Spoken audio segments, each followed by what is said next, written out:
You're known as a veterinarian, of course, and also with the Fulton you mentioned, and with the church, but also doing something as important as this is just, I'm sure, just something that is more needed and doesn't perhaps get the attention that it might.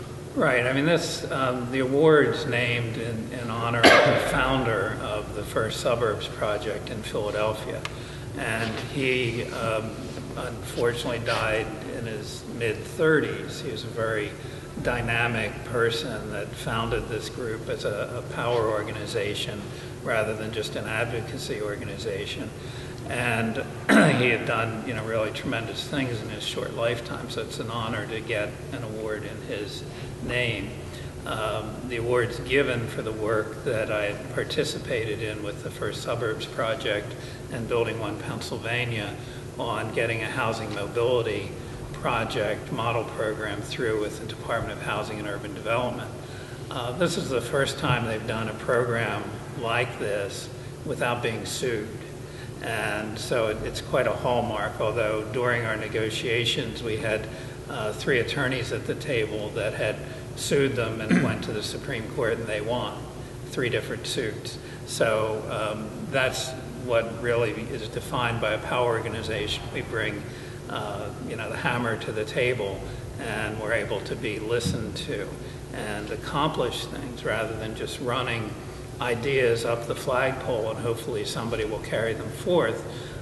We find the ideas that are concerned with education policy, housing, transportation, and infrastructure, because they're all so closely tied together. I mean, you can't deal with educating children unless you're talking about their housing. And you look at that in the city of Lancaster, where we have over 1,000 housing vouchers in the city, and why aren't they more equitably spread out among areas of opportunity in the county?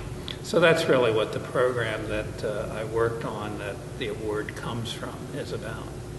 Obviously the important role that St. James has in the community is shown by work like this, like you're doing. Your father Peck has always said, we're part of the community, we're involved in downtown, and this is tailor-made, it seems to me.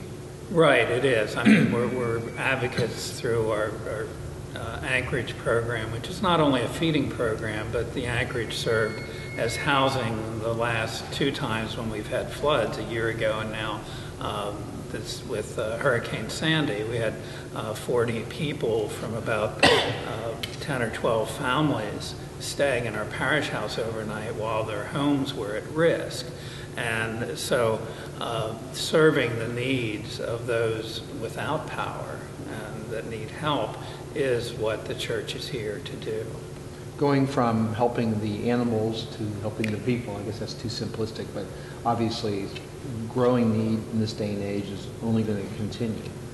It is. It's going to continue, and actually I get into helping the animals because I liked helping people, and it was a bit unusual in getting into veterinary medicine because my drive wasn't the animals, but it was working with people and that opportunity to be your own boss. But it's always been a drive that I've always felt very fortunate in my life with the blessings I've received, and it's given me the time and the drive to try and help other people out that don't have those blessings. You mentioned just the last several years now you've sort of stepped back from the veterinary role. 4 years ago then you said about your transplant? Yeah, I had a heart transplant in 2008. I had to quit working in the veterinary field in 2005.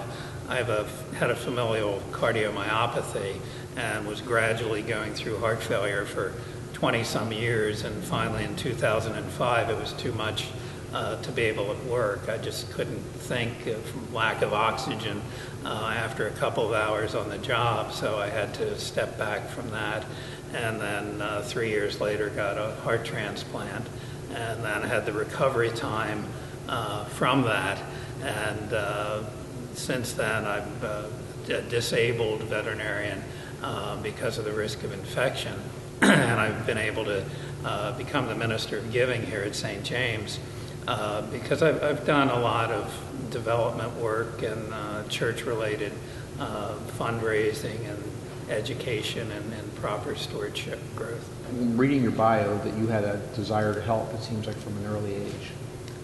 Yeah, it's kind of the pre-wiring I think I've read about in some of the stories as to how we're politically pre-wired, and certainly the innate characteristics that I have, that's just been a drive and a part of my life to want to do that.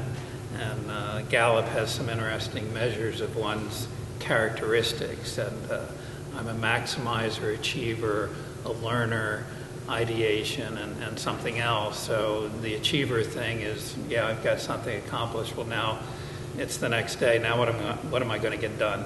And so it's move on to something else. So it's always the drive to find something that needs to be done, and then work with other people and use my skills and their skills to get it accomplished.